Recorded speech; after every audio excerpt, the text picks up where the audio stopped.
네, 안녕하세요. 자유일보 편집국장 최영재입니다.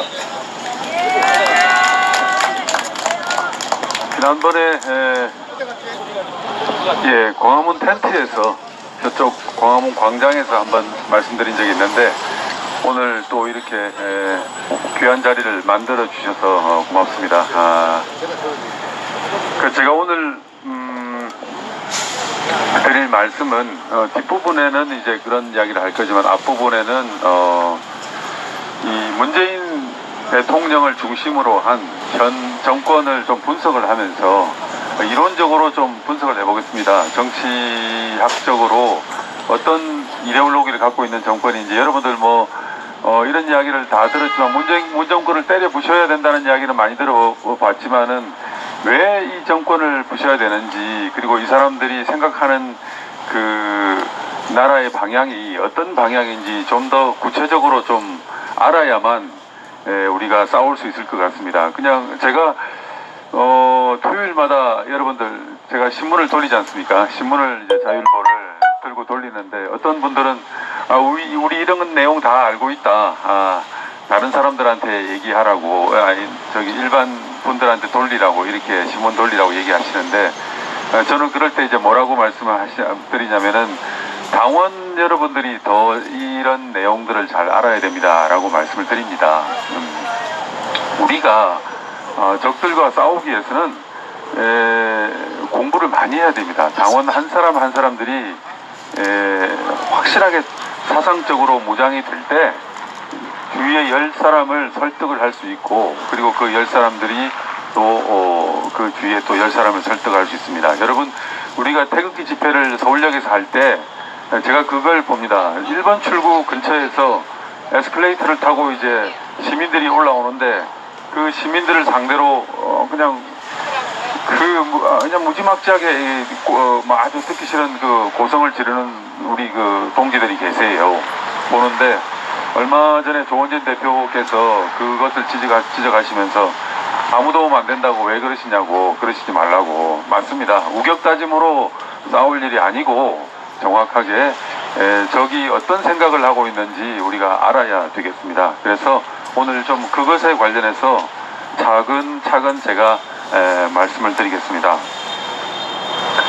우선 이제 저는 이제 이런 이야기를 드릴 수 있는 게 제가 학생 시절에 말하자면 우리가 알고 있는 빨갱이였습니다. 제가 막스 레닌주의, 특히 레닌주의에 빠져가지고 그런 레닌주의로 무장폭력혁명을 통해서 프롤레타리아 노동자 계급 독재를 실현해서 이 나라를 그런 나라로 만들어야 된다는 생각을 가지고 있었습니다. 그래서 물론 지금은 아닙니다. 그것이 얼마나 호황된 생각이고 헛된 생각이란 것을 뼈저리게 느끼고 있고, 그리고 그래서 누구보다도 무엇보다도 그런 생각을 가지고 아직도 그런 생각을 버리지 못하고 있는 이들에 대한 강력한 적개심이 저는 있습니다. 저들이 하려고 하는 것이 뭔지를 아무리 겉으로 아니고 속이 국민들을 향해서 속이더라도 저들이 하려고 하는 것이 무엇인지 잘 알고 있기 때문에 저는 그 강한 적개심을 가지고 있습니다. 그래서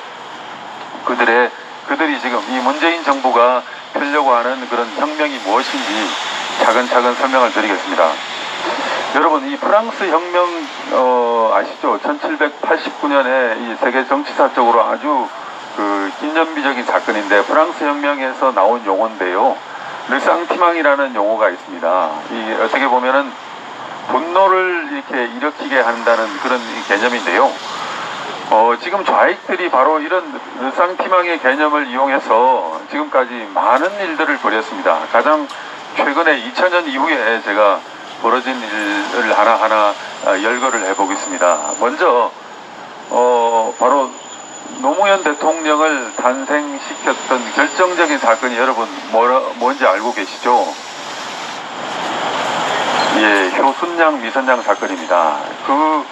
얼마나 그 사건을 가지고 이 좌익들이 조작을 해냈습니까? 여러분 기억나시죠? 그 무렵에 이 단순한 교통사고를 가지고 당시에 무슨 인터넷 게시판에 자기가 제 기억합니다. 월남전에 무슨 장갑차 조종수였다는 그런 마치 자기가 전문가인 채 하면서 그 미군 장갑차가 그 무한궤도 캐터필드로 이 여중생을 왔다 갔다 했다는 그런 선동, 거짓 선동을 한 거 아시죠? 그때 그 여중생을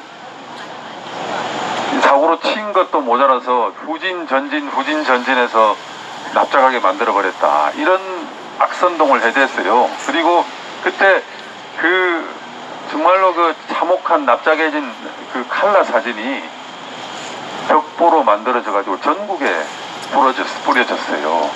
대중들이 극도로 대중들의 분노를 거기서 일으키게 만들었던 겁니다. 그것이 바로 노무현 대통령 당선의 결정적인 계기가 됐고요. 그 다음에 이 사람들이 또 이 좌익들이 바퀴벌레처럼 또 만들어낸 사건이 있습니다. 뭐 아시죠? 광우병 선동 있지 않습니까? 이것도 얼마나 엉터리 선동입니까? 뭐 세상에 뭐 미국산 소고기를 먹으면은 뇌에 구멍이 송송 뚫려서 죽는다는 이런 엉터리 선동을 만들어냈죠. 그 다음에 또 있죠, 여러분. 우리 공화당이 광화문에 천막을 왜 칩니까? 바로 세월호 선동이었지 않습니까? 이 세월호를 가지고 지금 7년이 다 돼 가는데도 지금 이 사람들이 선동을 하고 있죠. 왜 진상규명을 하라고 그러는데 진상규명할 게 뭐가 있습니까? 이들의 목표는 또 있어요. 뭐냐면 미군 잠수함이 거기서 그 세월호를 들이받았다. 이거를 또 그게 자기들의 목표입니다. 그러니까 이게 사실이고 아니고가 필요 없어요. 이런 대중 조작을 통해서 대중들의 분노를 일으켜서 자기들의 정치적 목적을 획득하려고 하는 것. 보십시오. 효순양, 미선양에서부터 광우병, 세월호. 그 하이라이트가 바로 박근혜 대통령을 탄핵하는 사건 아니었습니까? 온갖 거짓 선동들이 판을 쳤고 거기에 언론들이 동조를 했고, 그리고 그렇게 촛불로서 정권을 획득한 뒤에 이제 적폐청산이라는 또 광풍이 몰아쳤지 않습니까? 자, 이 정도 했으면 또 많이 먹었는데 또 최근에 일을 벌이고 있습니다. 바로 이 관제 반일 선동, 이 반일 소동입니다. 보십시오. 효순양, 미선양 사건, 광우병, 세월호, 박근혜 대통령 탄핵, 반일 선동. 이 좌익들은요, 이렇게 조작된 선동으로 대중들의 분노를 일으키고 그걸로서 자신들의 정치적 목적을 획득하려고 합니다. 그러한 촛불 선동, 촛불 혁명으로, 자기들이 말하는 촛불 혁명으로 드디어 문재인이라는 사람이 대통령이 되었습니다. 그러면 우리가 이 문재인 정권과 싸우기 위해서는 이 문재인이 어떤 사람인지를 우리가 좀 이론적으로 그리고 실체적인 그 사실로서 좀 분석을 해 봐야 될 것 같습니다. 문재인이 누구냐? 문재인을 잘 알 수 있는 대표적인 사건이 하나 있습니다. 여러분, 평창 동계올림픽 기억나시죠? 거기에서 그 폐막식에서 문재인 대통령이 아주 중요한 이야기를 했습니다.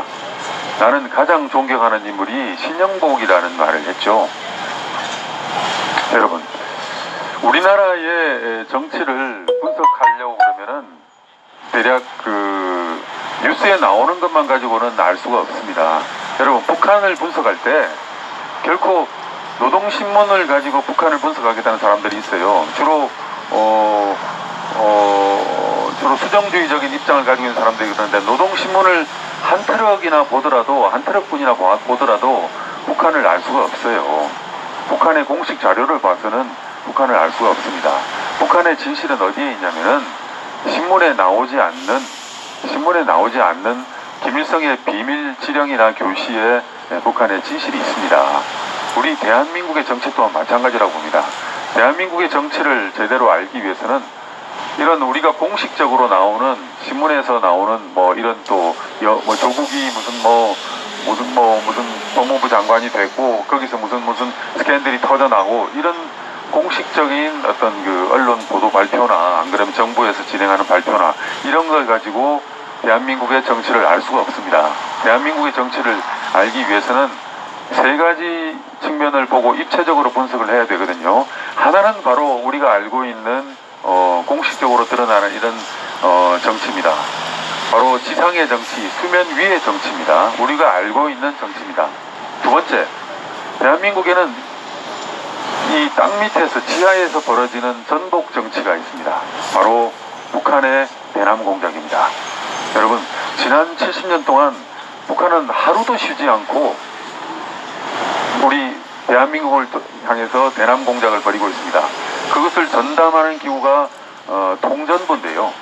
통전부에 여기에 제가 알고 있기로는 북한의 최고 엘리트들 5,000명 정도가 이 통전부에 근무하고 있습니다. 여러분, 국가기관이요 5,000명 정도 최고 엘리트가 근무를 하면은 없는 일도 만들어냅니다. 그 사람들이 지난 70년 동안 대한민국을 향해서 하루도 쉬지도 않고 대남 공작을 펼쳐냅니다. 그러면 그 매일 진행되는 대남 공작의 결과가 우리 대한민국의 정치에 영향을 미치고 우리 대한민국의 정치를 움직입니다. 바로 그것이 지하 정치이고 전복 정치입니다. 그래서 지상의 정치가 있습니다. 그 다음에 지하에 눈에 보이지 않는 우리 대한민국 정치를 좌우하는 그 전복 정치가 있습니다. 또 하나의 더 중요한 요소가 있죠. 우리 대한민국은 아주 또 여기에 많이 영향을 받습니다. 바로 국제 정치입니다. 미국과 일본, 중국, 러시아 등 이제 주변 강대국들이 대한민국을 사이에 두고 벌이는 이 국제적인 게임입니다. 여기에 영향을 받습니다. 이 세 가지를 한꺼번에 조합을 해서 보지 않고서는 우리 대한민국의 정치를 이해할 수 없는데요. 그 극단적인 사건이 바로 박근혜 대통령 탄핵입니다. 여러분, 박근혜 대통령의 탄핵은 결코 미미한 대통령의 스캔들로 이루어진 게 아닙니다. 바로 이 전복 정치가 결정적으로 작용을 했거든요. 이북에서 총동원령 총지령을 내렸고, 그리고 그 남한의 지하 세력들이 일치단결해서 다 들고 나왔고, 그것이 언론으로 보도가 됐고 일사불란하게 움직여서 결국은 대통령이 탄핵이 된 거거든요. 자, 여기서 제가 왜 이렇게 구절구절 설명을 하냐면 신영복 이야기를 아까 말씀을 드렸지 않습니까? 가장 명확한 증거입니다. 신영복이 어떤 인물이냐라면은 지금 김일성이 남한의 수많은 지하 조직들을 건설했습니다. 김일성이 살아생전부터. 그런데 거기서 김일성이 가장 여러 라인들이 있는데, 대한민국을 움직이는 수많은 지하 조직의 라인들이 있는데, 김일성이 가장 신뢰했던 조직이 뭐냐면 바로 1968년도에 일망타진된 통역당입니다. 통역당입니다. 뭐 요새는 또 이 통역당이 무슨 그 당시에 이제 통역당 뒤에 김종태, 이문규가 사형됐는데요. 이것이 조작이라고 뭐 이런 얘기를 하는데, 여러분 보십시오. 그 무렵에는 바로 저기 평양에서 무장공비들을 집투시켜서 청와대를 습격하던 그런 시기였습니다. 대통령을 바로 무장공비들을 보내가지고 저 청와대 뒤편에서 총격전이 나고 저기 세검정 근처에서 버스가 자폭을 하고 이런 테러가 벌어지던 그런 시기였어요. 그런 무장폭력혁명을 안에서 지하에서 지휘하던 지하당이 통역당이었습니다. 그 통역당의 수괴가 김종태였고 바로 그 2인자가 이문교였는데 두 사람은 사형됐습니다. 그러면 그 한 넘버 3, 넘버 4쯤 되는 사람이 바로 신영복이었어요. 그런 신영복은 20년 정도의 감옥에서 살다가 출소했는데, 그런 신영복을 대한민국의 대통령이 가장 존경하는 인물이라고 그랬거든요. 그러면은 문재인 대통령의 이 사상이 어떤 정도의 놓여 있는지 여러분들 아실 겁니다. 그 통역당은 말입니다. 나중에 북에서 리선실이라는 아주 여성 고정 간첩을 시켜서 중부 지역당으로 재건하려고 노력할 정도로 가장 믿는 라인입니다. 이 통역당은 지금도 살아 있습니다. 지금도 지하에서 이 정권과 줄을 대고 저는 이 정권과 선이 닿아서 이 정권을, 문재인 정권을 움직인다고 봅니다. 그 상징적인 인물은 신영복이었고, 그 신영복을 지금 이 정부의 대표자인 대통령이 존경한다고 그랬고, 그 신영복은 지금 죽고 없습니다. 그렇지만 그 신영복을 대신하는 인물은 지금 살아서 활동하고 있습니다. 저는 그 인물이 이 정권의 멘토로서 저는 암약하고 있다고 보고 있습니다. 이 정도 되면 문재인 대통령이 어떤 생각을 갖고 있는지, 이거 통역당과 이렇게 선을 떼고 있을 정도로 신형보복 이야기를 하는 거 보면 어느 정도인지 여러분 이해가 가시죠? 두 번째 또 하나 제가 말씀을 드리겠습니다. 문재인 대통령이 그 평양에 가서 말입니다. 여러분들 기억하시죠? 자신을 여보세요? 안 들립니까? 대통령이라고 한다고.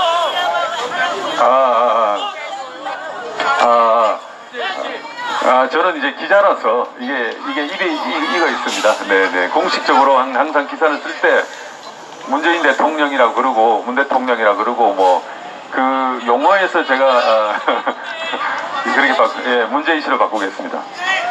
예, 문재인이 평양에 가서 김정은을 만났을 때 자신을 어떻게 표현하셨는지 기억나죠?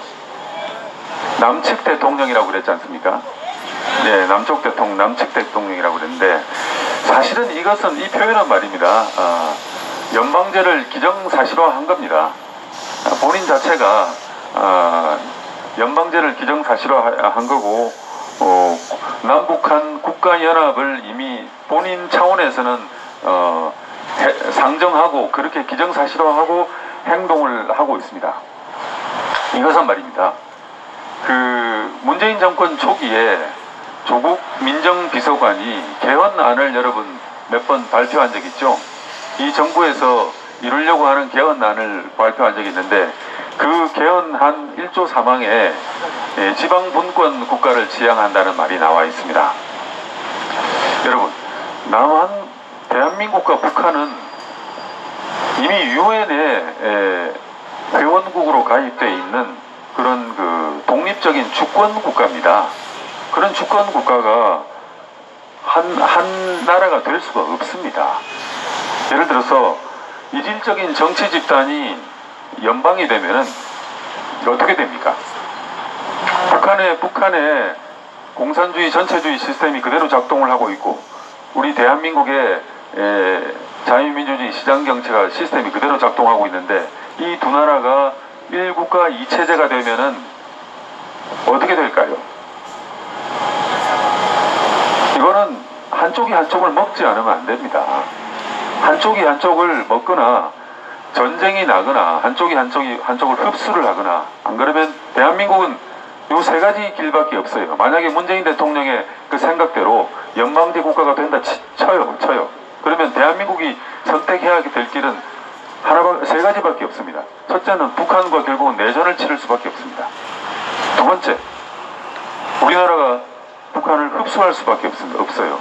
세 번째, 우리가 항복하고 먹힐 수밖에 없어요. 이 세 가지밖에 없습니다. 이 세 가지밖에 없는 상황을, 불가능한 상황을 이 사람들은 문재인은 지금 끌고 가고 있는데, 이런 것은 또 여러분 문재인의 역사관에 대해서 하나 또 차근차근 짚어보겠습니다. 문재인의 역사관. 문재인은 1948년 8월 15일에 건국된 우리 대한민국을 부정하고 있죠. 이분은 대통령이 되면서 대통령 선서를, 헌법을 준수하고 이런 선서를 했지만은 그 선서의 기본적인 48년 8월 15일을 부정하고 있어요. 여러 차례 8.15 경축사에서 그런 이야기를 밝혔고, 그리고 이 사람은 생각하고 있는 게 뭐냐면 1919년 상해 임정을 건국일로 보겠다. 그렇지만 그것도 사기입니다. 문재인의 사상에서, 역사에서 어떤 우리나라의 역사는 어떻게 씌워지냐면은 아마 동학농민의 난, 거기서부터 출발한다고 볼 겁니다. 동학농민의 난, 그리고 19년 3.1운동 이후에 이른 상해 임정, 그리고 자기가 대놓고 말하지는 않지만 사실 북한 건국, 그리고 4.19, 그리고 광주 5.18, 87년 6월, 이것이 문재인의 머릿속에 들어있는 대한민국의 어떤 그런 어떤 그 발전 과정일 겁니다. 이러이러한 지난한 투쟁의 과정을 겪어서 그리고 어떤 새로운 나라로 간다. 새로운 나라로 간다. 그 도식이 있습니다. 그것이 바로 문재인이 이룩하려고 하는 나라입니다. 그리고 나중에 제가 뒷부분에서 설명을 드리겠지만 그 문재인이 바라고 있는 나라로 가는 데 있어서 가장 필요한 인물이 조국입니다. 조국을 버리지 못하는 이유가 있거든요. 나중에 설명을 드리겠습니다. 이렇게 그러니까 그 문재인은 우리나라 대한민국을 민족에 기초한 주권 국가로 보지 않습니다. 48년 8월 15일에 건국된 대한민국을 민족에 기초한 주권 국가로 보지 않고 외세가 지배한 역사로 보고 있고 그런 오욕으로 점철된 나라로 보고 있습니다. 아니 그런 나라의 대통령이 된 사람이 스스로 자기 나라를 부정하고 있는 겁니다. 그것이 바로 문재인의 역사관이고 지금도 딱 깨놓고 물어보면은 그렇지 않다고 부인하지 못하는 것이 바로 문재인의 이런 역사관입니다. 그 다음에 지금 또 제가 문재인이 자기의 생각이라든지 나라에 대한 생각을 숨기고 있다가 최근에 아주 공개적으로 드러낸 게 있어요. 그걸 읽어보면 여러분들이 잘 알 수 있습니다. 이건 그 언론 지상에 다 나온 이야기이기 때문에 여러분들이 찾아보면 될 겁니다. 문재인이 취임 2주년이 되던 지난 5월 6일에 그러니까 지금부터 한 넉 달 돼가죠. 지난 5월 6일에 독일의 유명한 그 일간지 프랑크푸르트 알게마이네 자이퉁에 기고한 기고문이 있습니다, 여러분. 이건 그냥 문재인이 그 밭에 기고를 했어요.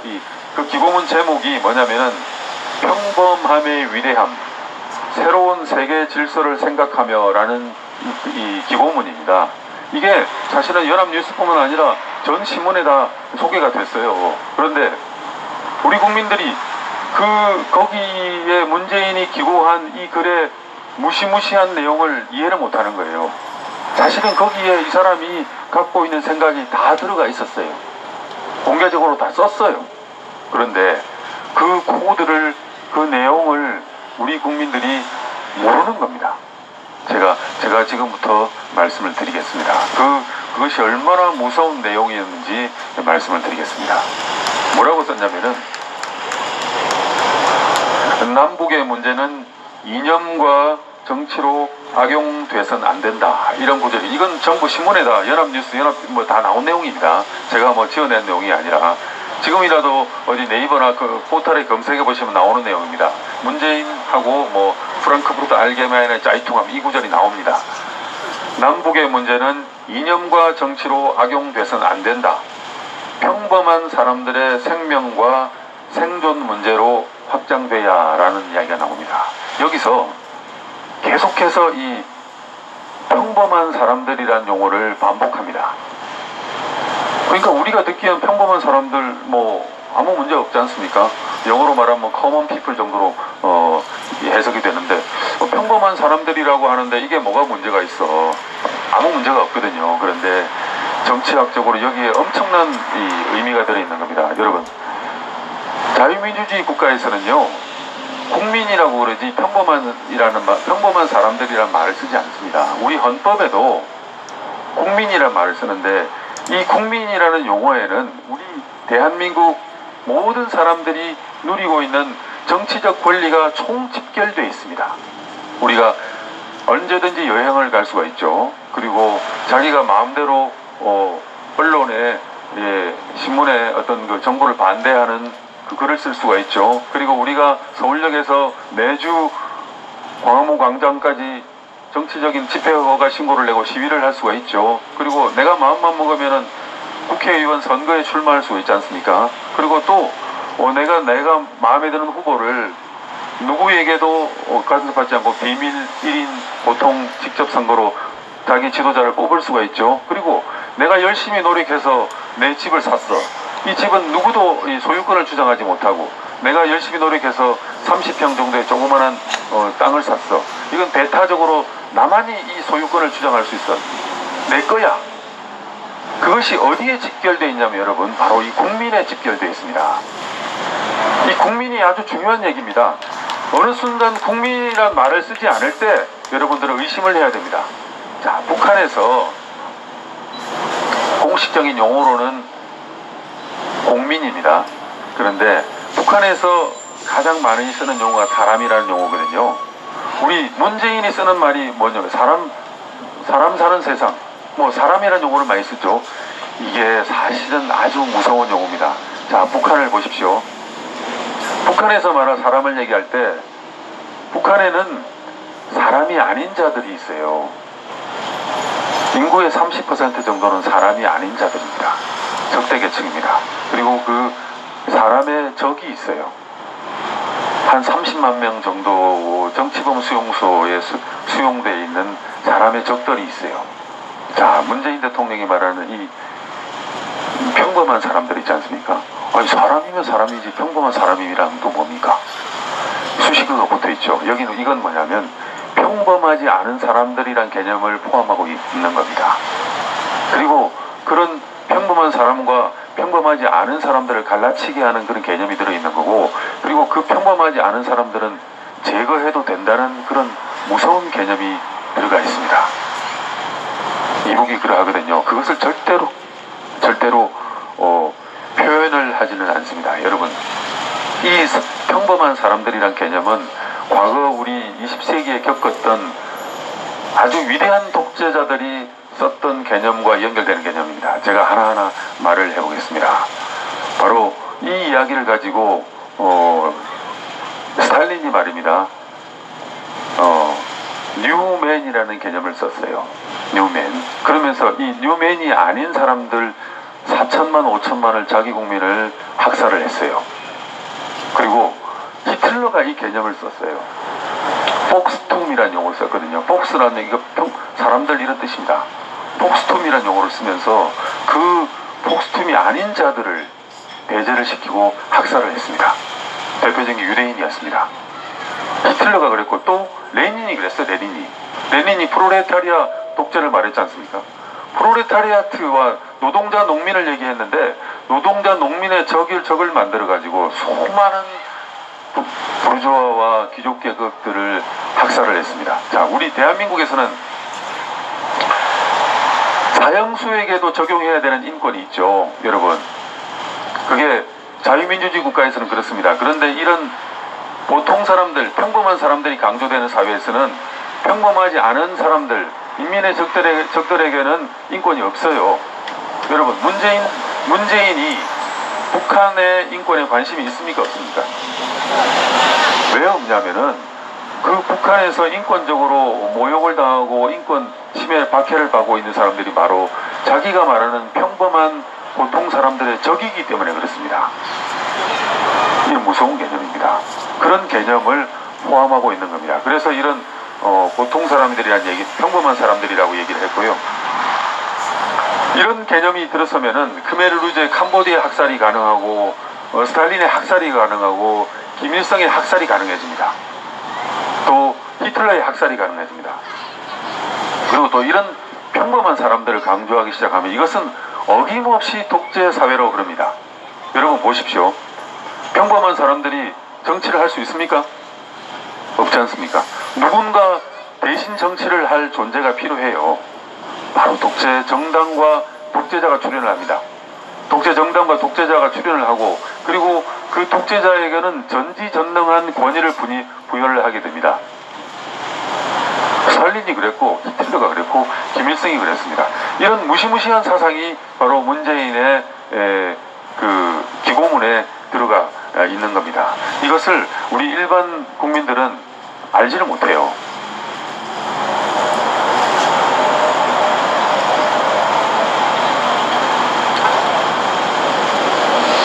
세 번째, 그 문재인이 그 기고문에서 뭐라고 그랬냐면 남북은 함께 살아가야 할 생명 공동체라는 표현을 썼습니다. 이것도 네이버나 포탈에 검색해 보면 여러분들 나오는 얘기입니다. 남북은 함께 살아가야 할 생명 공동체. 최근에 8.15 경축사에서도 그 평화 경제를 얘기하면서 남북한이 생명 생명 공동체, 공동체라는 용어를 문재인이 두 번째 반복해서 썼습니다. 뭐 독일의 유명 신문의 기고문에서도 쓰고 우리 또 정부 공식 경축사에서도 생명 공동체라는 이런 용어를 쓰는데 아무도 여기 대해서 이의를 제기를 하지 않아요. 이것이 또 아주 무시무시한 함의를 가지고 있습니다. 자, 보십시오. 어떤 국가나 안 그런 집단을 거기에서 그것을 유기체화하는 것입니다. 남한과 북한을 함께 살아가야 할 그 목과 팔다리로 생각을 해버리는 겁니다. 유기체화하는 겁니다. 떨어져서는 살아갈 수 없는 생명 공동체로 생각하는 겁니다.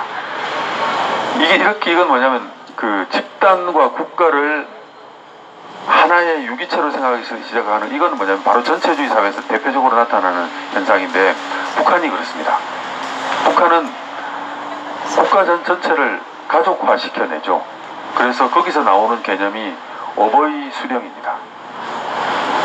남북한이 하나의 생명 공동체라는 얘기는 뭐냐면 남한과 북한이 다른 나라인데 정치 지도 체제가 다른데 이것이 한 몸이라고 얘기하는 겁니다. 유기체라고 얘기하는 겁니다. 이런 유기체에서는 개인의 존재는 갈 길이 없어집니다. 개인의 정치적 권리는 찾을 길이 없습니다.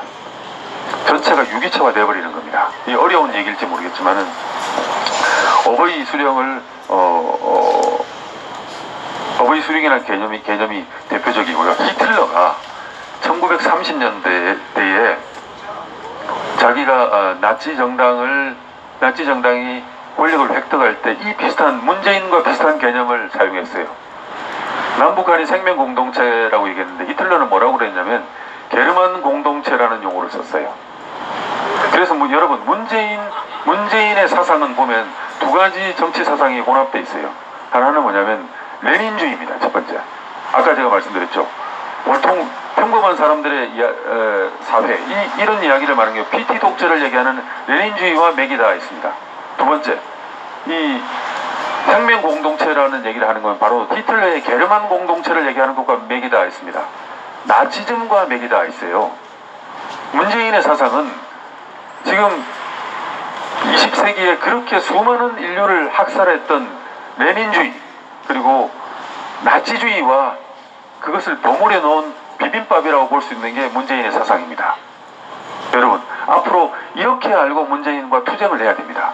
주변에 어떤 사람들 누구를 만나든지 간에 문재인은 레닌주의다, 문재인은 나치즘이다, 우리가 이렇게 문재인의 말을 분석하고 공격할 수 있어야 됩니다. 여러분들이 누군가가 우리 공화당 당원들을 보고 극우 얘기하면 말도 안 되는 소리 하지 마라. 우리가 왜 극우냐? 여러분, 극우를 얘기할 때 네 가지 조건이 있거든요. 첫 번째, 폭력을 지향을 해야 됩니다. 우리 공화당 당원들이 폭력 지향적입니까? 한 번이나 폭력을 쓴 적이 있습니까? 없지 않습니까? 두 번째, 극우가 되려면 의회를 부정을 해야 됩니다. 여러분, 의회를 부정합니까? 의회를 부정하지 않죠. 의회를 부정하려고 하는 세력은 바로 문재인 정권입니다. 문재인 정권이 조국을 통해서 개헌안을 만들 때 거기에 핵심 중에 하나가 뭐냐면 의회를 통해서 대표되는 대의제를 부정하는 겁니다. 직접 민주주의를 하려고 그래요. 문재인 정권은 촛불을 향해서 사람들을 동원해서 직접 민주주의를 하려고 하는 의회를 부정합니다. 바로 극우의 첫 번째 조건이 폭력 지향적이고 의회를 부정하고, 이것이 극우의 조건입니다. 세 번째 또 있어요. 뭐냐면 특정 혈통을 중시하고 종족을 중시할 때, 그것이 극우의 표상입니다. 남북한 민족을, 혈통을 중시하는 저희들이 극우가 아닙니까? 그렇지 않습니까? 그리고 특정 종교를 지향하는 정치 집단이 극우입니다. 문재인은 특정 종교는 아니죠. 극우의 네 가지 조건 중에서 세 가지를 다 가지고 있는 이 정치 집단들이 문재인 정권이에요. 우리 공화당이 극우가 아니에요. 그런데 우리 잘 모르는 우리 공화당 중에 한 분이 자랑스레 우리는 극우다 이렇게 얘기하시는 분들이 있는데 극우가 아니에요. 지극히 정상적인 자유민주주의를 지향하는 정치 집단입니다. 그래서 이런 것처럼 이제 남북한이 함께 살아가야 할 생명 공동체라는 용어를 문재인이 쓰고 있어요. 아주 극우적인 히틀러적인 그런 히틀러가 강조했던 게르만 공동체와 똑같은 그런 개념을 문재인이 쓰고 있다는 걸 여러분이 분명히 아셔야 됩니다. 세 번째, 또 이 문재인이 그 프랑크푸르트 알게메ine 짜이퉁 기고문에서 이런 용어를 썼습니다. 한국 국민의 신한반도 체제는 수동적 냉전 질서와 능동적 평화 질서를 지향한다. 그리고 그러니까 이게 무슨 얘기냐면 우리 민족의 운명을 수동적인 냉전 질서에서 벗어나서 보통 사람들이 우리의 운명을 스스로 자주적으로 결정한다는 그런 구절이 들어있습니다. 아주 좋은 말이죠. 근데 그게 뭐냐면 결국은 반미 투쟁을 하겠다는 겁니다. 또 반일 투쟁을 하겠다는 겁니다. 좋은 말을 써놨지만은 거기에 그런 코드가 문재인이 뭐라고 그랬냐면 한국 국민이 스스로 운명을 결정하고 평범한 사람이 운명의 주인이 된다라는 말을 썼어요. 여러분, 이런 말을 쓸 때 우리가 그것이 반일 투쟁, 반미 투쟁을 포함한 그 반미 투쟁, 반일 투쟁을 우회적으로 표현한다는 것이라는 걸 우리가 알아야 됩니다. 예, 그런 코드가 거기에 숨겨져 있습니다. 그리고 문재인의 또 특징이 문재인을 분석할 때 보면은 국제 정치의 본질을 이 사람은 전혀 몰라요.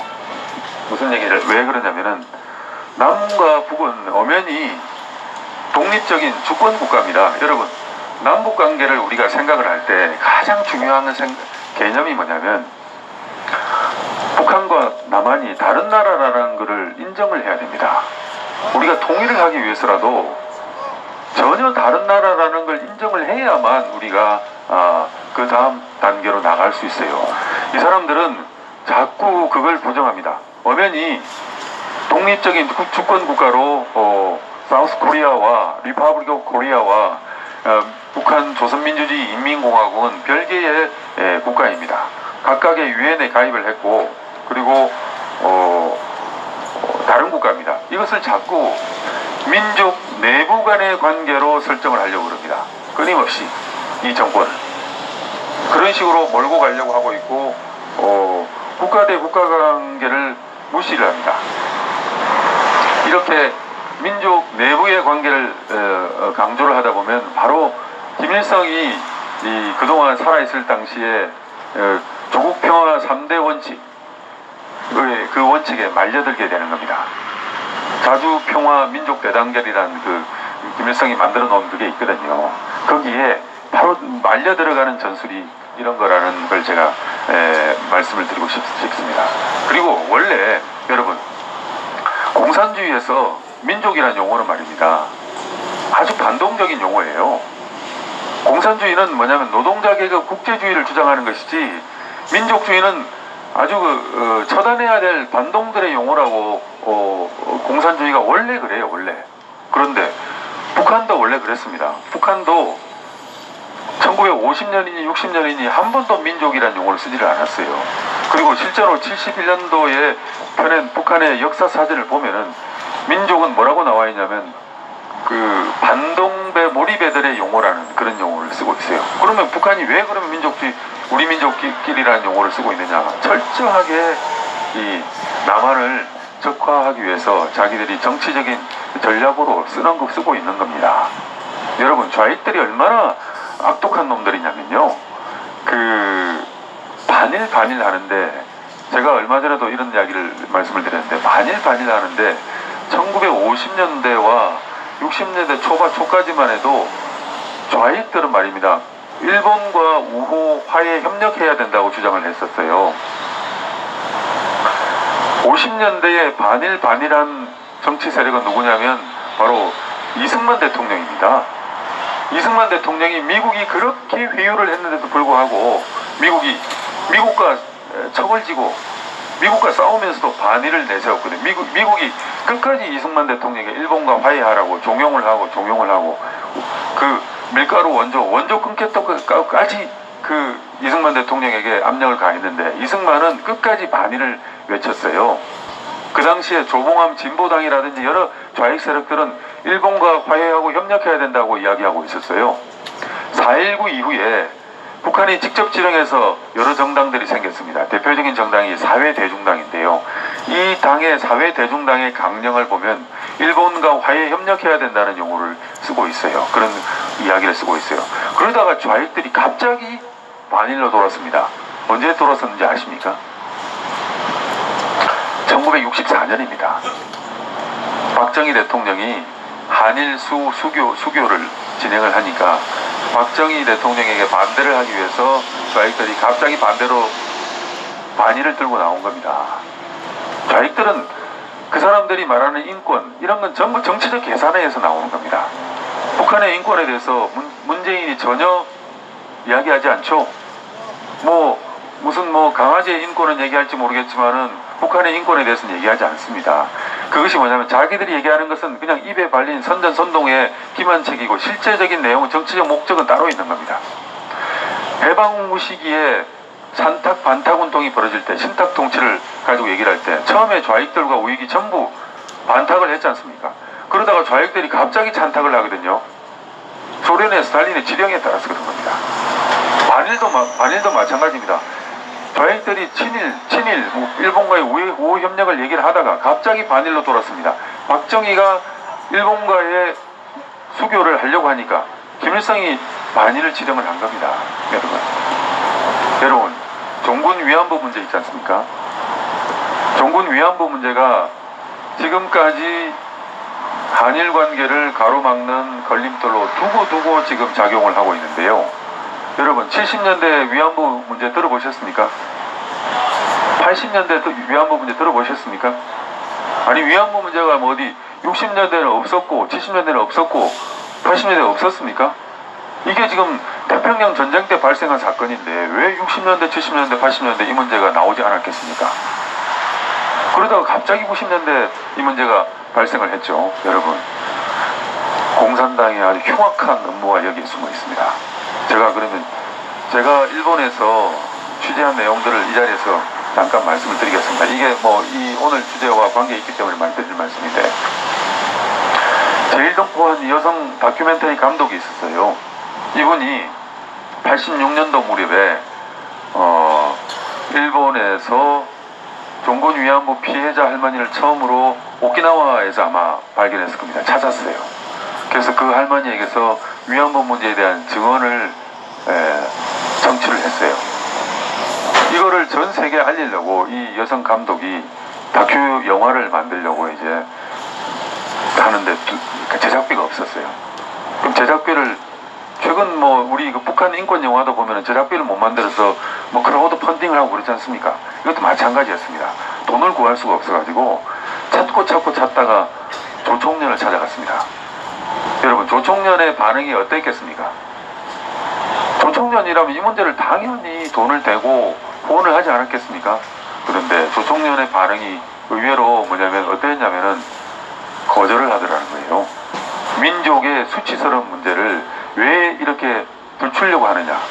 전쟁 시기에 일어난 일이고 여성과 관련된 일인데 왜 이런 문제를 들춰가지고 나라 망신시키려고 그러느냐?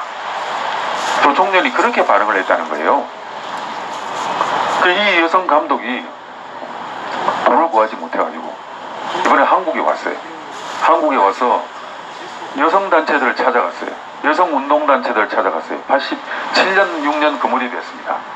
그때 우리나라 여성운동의 데모가 지금 돌아가셨는데 이우정 씨였어요. 이우정 씨를 찾아가서 이 종군 위안부에 대한 영화를 만들려고 하니까 후원을 좀 해달라고 얘기했어요. 그 여성단체 이우정 씨 대답이 참 심각한 문제다. 공감은 하는데 돈은 내놓지 않더래요. 그래서 이 문제가 유야무야 묻혔습니다. 묻혔는데 언제 이게 증폭되기 시작했냐면 90년 10월에 일본 자민당의 간사장인 가네마루 신이 일본 자민당 국회의원들과 그 사회당, 공산당, 조총련 일본 그 정치 세력들을 데리고 평양에 갔어요. 김일성을 만났습니다. 6일 일북 수교 협상을 하러 간 겁니다. 그 자리에서 김일성이 조총련 간부들을 통해서 이 종군 위안부 문제를 듣게 됐습니다. 머리 좋은 김일성이 무릎을 쳤습니다. 야, 이거야말로 기막힌 소재구나. 여러분, 화투 칠 때 1타 3피 있지 않습니까? 야, 이게 한 방을 때려가지고 세 가지 이득을 얻을 수 있구나. 첫 번째 뭐냐면 남한 내부에 보수와 진보의 갈등을 일으킬 수 있겠구나. 남한을 갈라치게 할 수 있겠구나. 남남 갈등을 일으킬 수 있겠구나. 그런 소재입니다. 두 번째, 야, 지금 이 대한민국의 한미일 삼각동맹을 우리가 깨야 되는데, 그럼 그 축이 한일, 어떻게 보면 이 수교 협약인데, 한일, 박정희가 65년에 만들어 놓은 이 한일 수교 조약을 깨야 되는데, 이게 위안부 이게 진짜 끝내주네, 이걸로 깨자. 두 번째 효과입니다. 세 번째, 이건 아직 그 효과를 보지 못하고 있어요. 언젠가는 북한이 일본과 우리 대한민국처럼 수교 협상을 할 텐데 배상금을 받아야 될 거 아닙니까? 근데 배상금을 받을 때 이거는 1억 불을 받을 걸 2억 불, 3억 불로 튀겨 먹을 수 있는 소재야. 이거는. 김일성이 바로 조총련에 지령을 내립니다. 지금부터 이 문제를 무한증폭 선전을 해라. 여러분, 86년도에 찾아가서는 민족의 수치라고 문전박대했던 조총련이 김일성이 지령을 내리니까 바로 행동에 들어갑니다. 그리고 우리나라의 그 지금까지 좌익운동의 총본산이고, 그리고 지금까지 모든 이런 좌익운동을 이끌어왔던, 반일 선동을 이끌어왔던 정대협 아시죠? 정신대 문제 대책협의회가 언제 결성이 됐냐면 공고리오 공교롭게 90년 11월에 결성이 됩니다. 자, 아까 제가 말씀드렸죠. 90년 10월에 가네마루 시인이 김일성을 만난다고. 한 달 뒤에 대한민국 서울에서 정대협이 결성이 됩니다. 조총련에서 이 위안부 문제에 관련한 기구가 생깁니다. 그래서 91년 1월에 동경에서 종군 위안부 문제에 대한 남북한, 북한, 일본 이 국제회의가 열립니다. 91년 1월에 기록에 다 있습니다. 기록에 그 종군 국제회의가 있어요. 최초의 국제회의가 열립니다. 그리고 대한민국 서울에 91년 10월에 서울에서 종군 위안부 국제회의가, 남북한과 일본의 국제회의가 열립니다. 기록이 다 있습니다.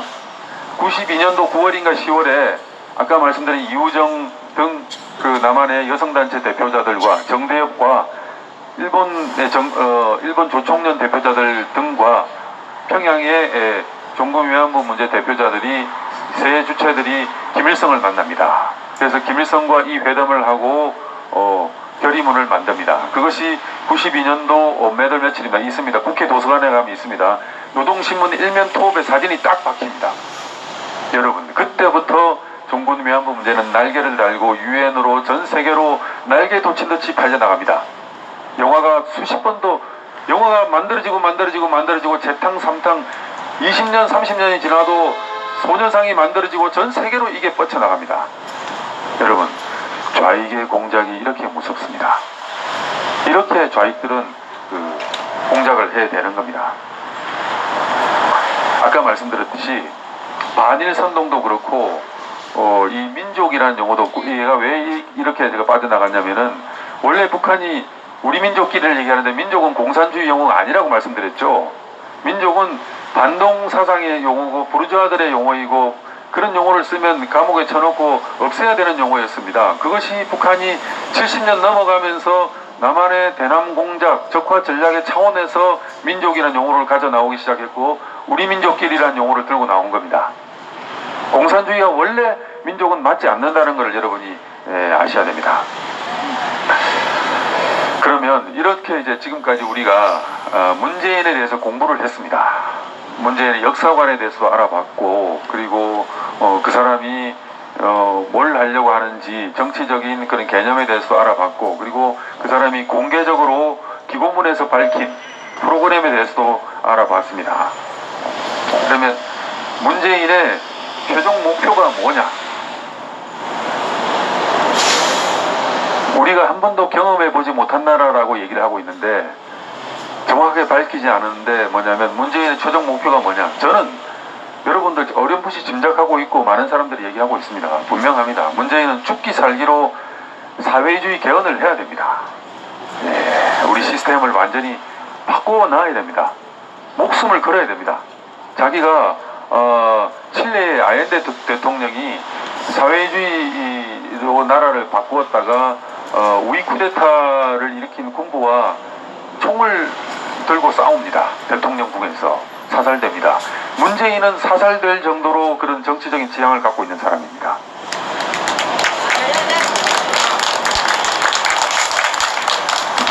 예사 만만한 사람이 아닙니다. 조국 자기 가족을 딸과 아들과 아내의 문제가 터져나오면 저 사람이 물러날 것 같습니까? 혁명을 위해서 목숨을 버릴 각오가 되어 있는 사람들입니다. 예, 죽기 살기입니다. 자, 보십시오. 이 정부는 처음에 정권이 출범하면서부터 개헌안을 슬그머니 들고 나왔습니다. 여러분, 그것을 슬그머니 들고 나오면서 국가의 시스템을 좌우할 그런 중차대한 개헌안을 슬그머니 들고 나오면서 누가 발표했습니까? 여러분 기억나시죠? 조국이 발표했지 않습니까? 일개 비서가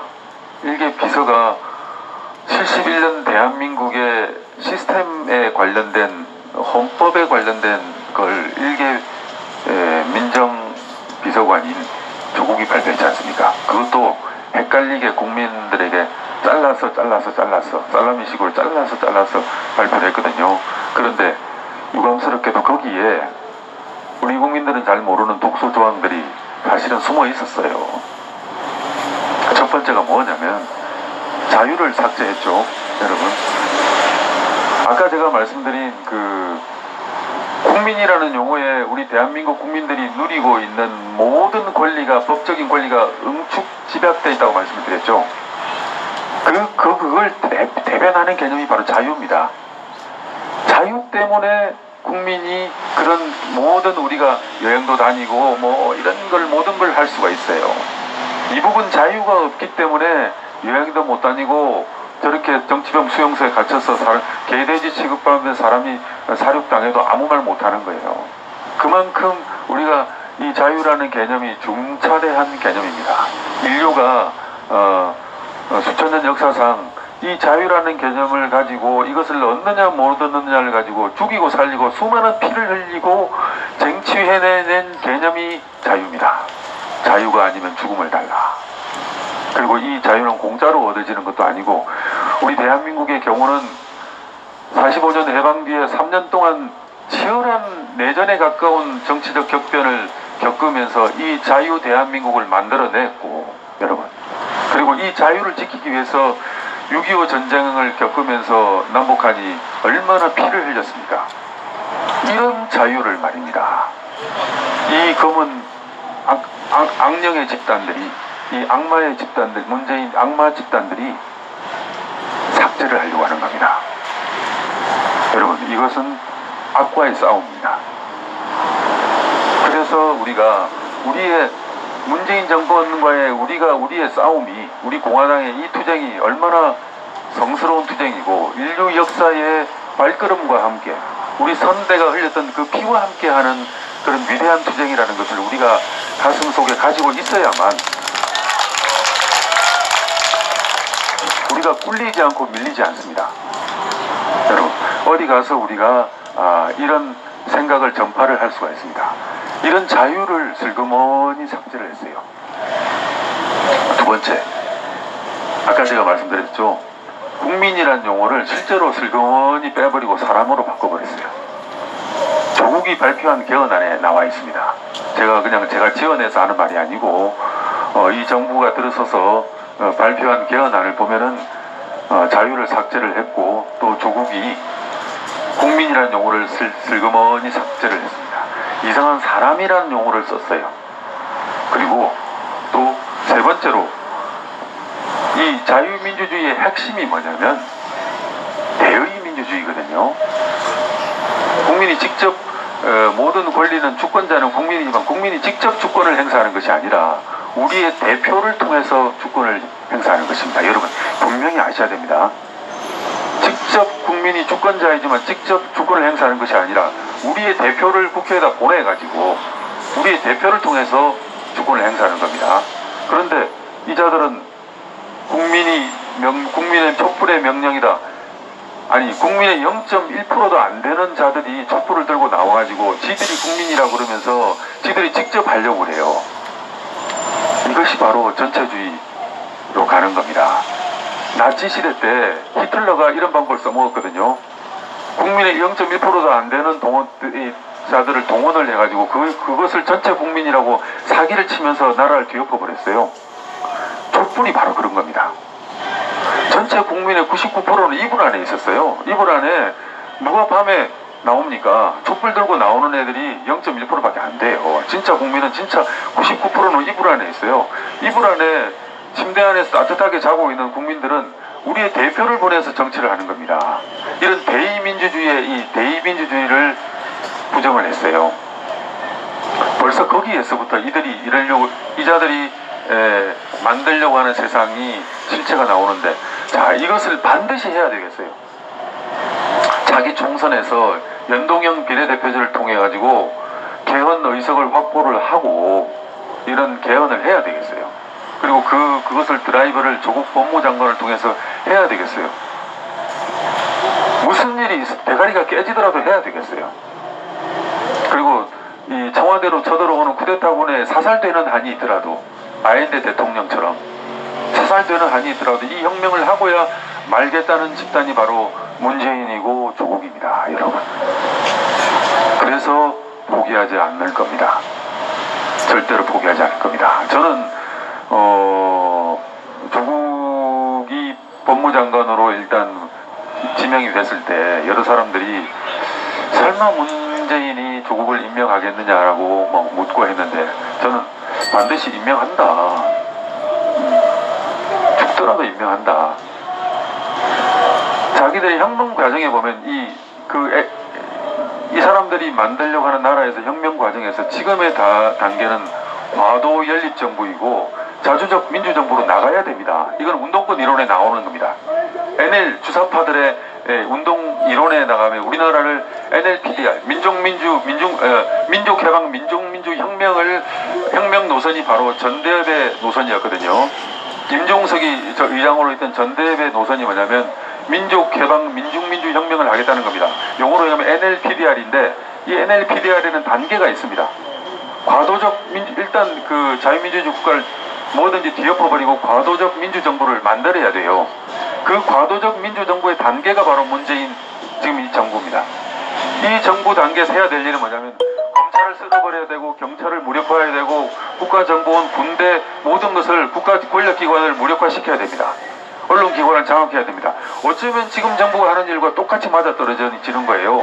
그 다음에는 자주적 민주정부로 가야 됩니다. 북한과 연방제가 가능한 나라로 가야 됩니다. 여러분, 지금의 대한민국 헌법으로는 북한과 연방정부가 불가능해요.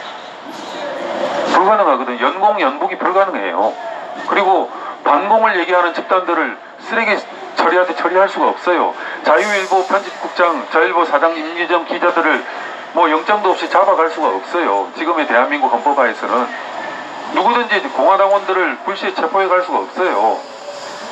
그것이 가능한 국가가 뭐냐면은 자주적 민주정부 단계인데 그것은 헌법을 개헌을 해야 가능한 겁니다. 죽기 살기로 헌법을 바꿀 겁니다. 그 심각성을 현재 우리 이 대한민국에서 가장 적나라하게 자각하고 있는 정치 세력이 바로 저는 우리 공화당이라고 봅니다. 저는 언론인이기 때문에 우리 공화당 당원도 아니고 뭐 우리 공화당과 아무런 관계도 없어요. 그리고 자유한국당을 제가 미워할 이유도 없습니다. 그리고 자꾸 자유한국당을 배척하고 자유한국당하고 이렇게 뭐 척을 지려고 하고 얘기하는 사람들 저는 솔직히 뭐 별로 바람직하지 않다고 보는데, 그런데 언론이 객관적으로 냉정하게 보겠습니다. 황교안 대표가 이 정부를 어떻게 인식하고 있느냐, 문재인 정권을 어떻게 바라보고 있느냐, 저는 좀 덜 떨어진 인식을 하고 있다고 봅니다. 조원진 대표가 말입니다. 홍문종 이재명 대표가 말입니다. 분명하게 이 문재인 정권, 문재인을 자유민주주의의 적이라고 규정을 하고 있지 않습니까? 그리고 이 정권과 체제 전쟁을 한다, 역사 전쟁을 하겠다는 개념을 갖고 싸우고 있지 않습니까? 아까 제가 말씀드린 죽더라도 사살되더라도 이 정권 포기하지 않는다고 말씀드렸죠.